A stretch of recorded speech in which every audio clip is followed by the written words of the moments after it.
caffeinated drinks are so popular in our daily life, like coffee in the coffee shop in restaurant, energy drinks and some soft drinks in supermarkets. They are everywhere around us and many people like to drink them because they think the caffeinated drinks can help keep them focused and energetic. In fact, caffeine is a naturally occurring substance found in over 60 different plants, and it's a stimulant and mild diuretic.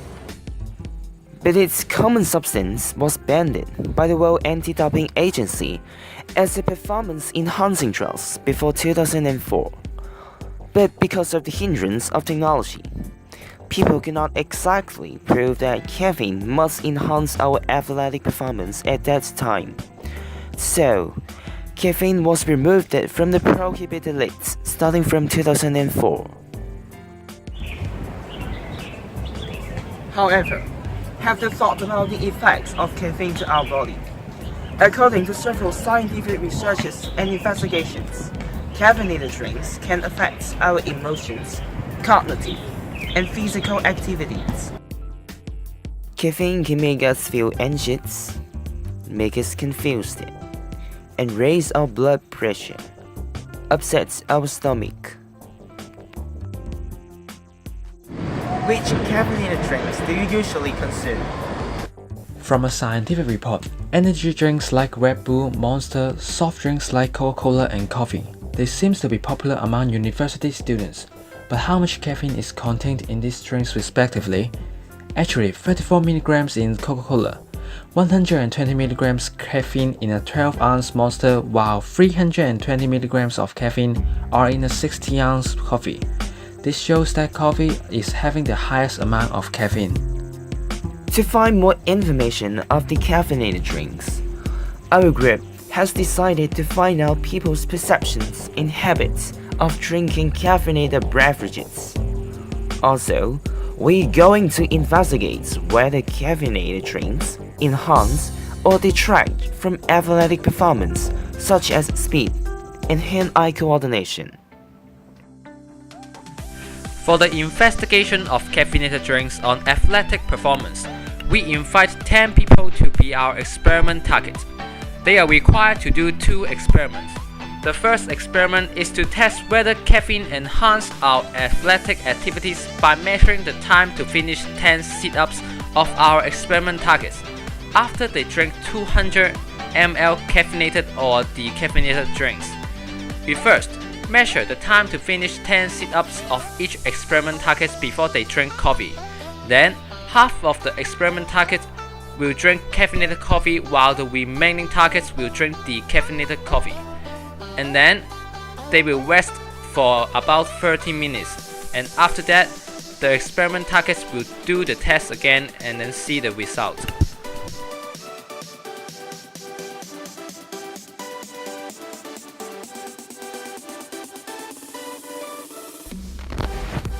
The second experiment focuses on whether caffeine helps boost hand-eye coordination. First, the 10 experiment targets need to throw a tennis ball into a container in a fixed distance, and they need to repeat this action for 10 times. The number of successful attempts will then be recorded.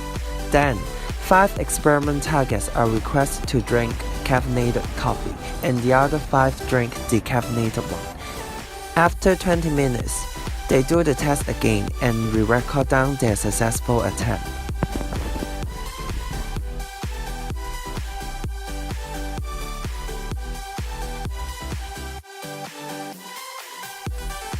And here are some of the interviews footages.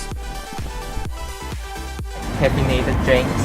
Yes, How often do you drink caffeinated drinks? 5 times a week. Thank you. For you to drink caffeinated drinks, Because I need to release stress.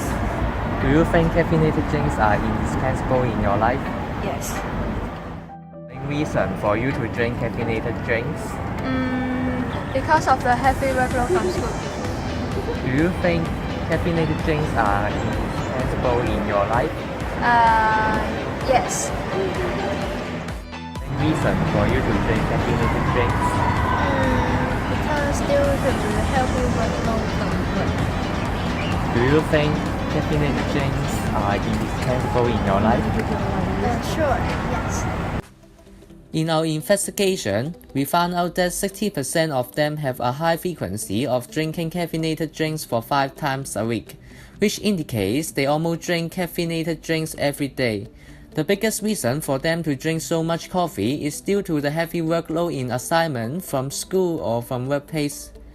80% of the experiment targets thought that caffeinated drinks are indispensable in their lives. This shows that people relied on these drinks so much.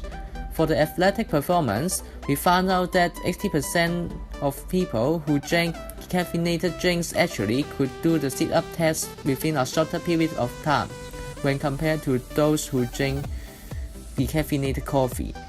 For the part of hand-eye coordination, 80% of our experiment targets had an increased successful attempt after drinking caffeinated coffee, while only 20% of the targets had an increased successful attempts after drinking decaffeinated coffee. The result shows that, on average, experiment targets who drank the caffeinated drink performed better in the experiment. Conclusion. It is proven that caffeine has a positive effect on enhancing our athletic performances. From the experiment results, we can observe that targets who drank the caffeinated coffee relatively performs better than those who drank the decaffeinated coffee.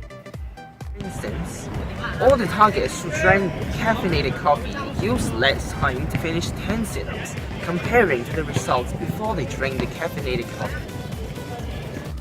While the other targets who drank the decaffeinated coffee performs very similar to what they performed before drinking the coffee with a minor change in time of less than 1 second.